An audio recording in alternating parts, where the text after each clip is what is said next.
questions on technobuffalo.com. You can leave your question in the post comments. Otherwise, you can send them to me any time of the day or night at technobuffalo or at Ashley Esqueda on Twitter. Make sure you use the hashtag AskTheBee so I can see it, and I'll usually answer between 3 and 5 questions every episode. Let's get answering, because this is Ask the Buffalo.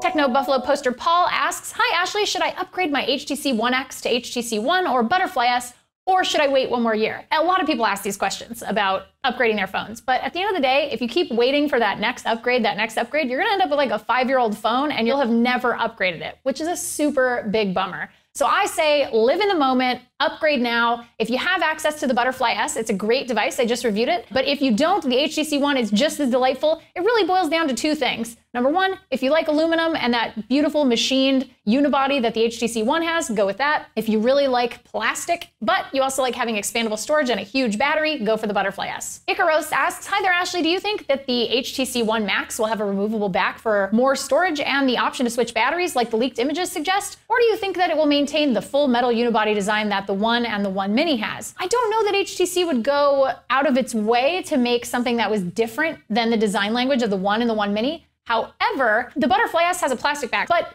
it's still not removable. You can't remove that battery on the HTC Butterfly S. So I don't know. I think that they're going to stick with what they've been doing thus far, which is no removable battery. But I do think they'll have expandable storage on something as large as the HTC One Max. Santi de Porvida says, "Considering the iPhone already has mid-range specs, will the iPhone 5C be a low-end phone or even a toy?" Well, I don't think it'll be a toy. I don't think it'll be considered that. However, I do think that if it does come to the US, which I would imagine it would, this will be the phone that replaces the iPhone 4S. So on the spectrum, you have the iPhone 4S for free once the 5S comes out. Then you have the 5 for $99 on contract, and then the newest iPhone 5S for $199 on contract. To me, it would make sense for Apple to replace the 4S with the iPhone 5C because the production costs for the iPhone 5C are going to be way less than the iPhone 4S, or equivalent. And it would also make it extremely attractive for parents to add that extra line on an account to give a phone, an iPhone, to their kids without having to say, "God, I'm spending $200 on this phone, and I think you're probably going to break it or leave it at school." But if it's really inexpensive and even off contract, I think it's one of those things that's really going to catch on like wildfire here in the States. Josh asks, "Hey Ashley, are you excited for the Jobs movie coming out soon?" In a word, no. Next question. Andrew asks, "Do you think there needs to be more mobile OSs? It seems that only having the few basic OSs, iOS, Android, Windows, and BlackBerry, make the mobile market stale after a few years. Besides Linux OS, do you predict there will be more OSs in the near future to shake things up a bit, add competition, and to give consumers more options? Thanks." Well, there are other OSs. I mean, we have Tizen,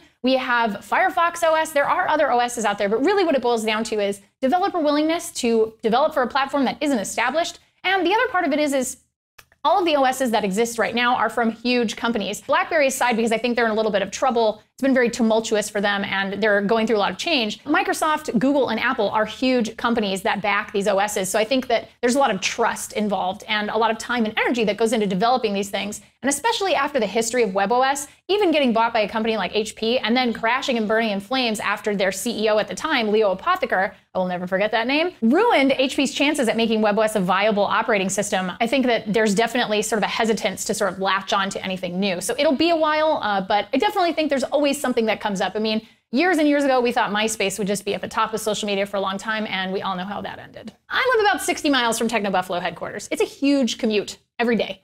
And you know what keeps me sane? Audible.com. They're the biggest audiobook site on the web with over 100,000 titles to choose from. That's a big deal for someone like me who listens to a bunch of books in my car every single week, and it keeps me on my toes because I'm always looking for new things to read. Fiction, nonfiction, spoken word, it's all on Audible. Even better, they just released their iPad app, so you can use Audible services finally in a beautiful and specifically designed for iPad interface. No more scaling up. I think I'm going to recommend you Aisha Tyler's recently released Self-Inflicted Wounds, which had me laughing so hard I almost drove off the road. You can get a free 30-day trial and a free audiobook from us if you go to audible.com/techno. Get your free audiobook and 30-day free trial today. Well, that's it for this week's Ask the Buffalo. Thank you so much for watching. Please give the show a thumbs up because I really appreciate it. And check us out at technobuffalo.com for all the latest and greatest tech news. Till next week, I'm Ashley Esqueda. See you next time.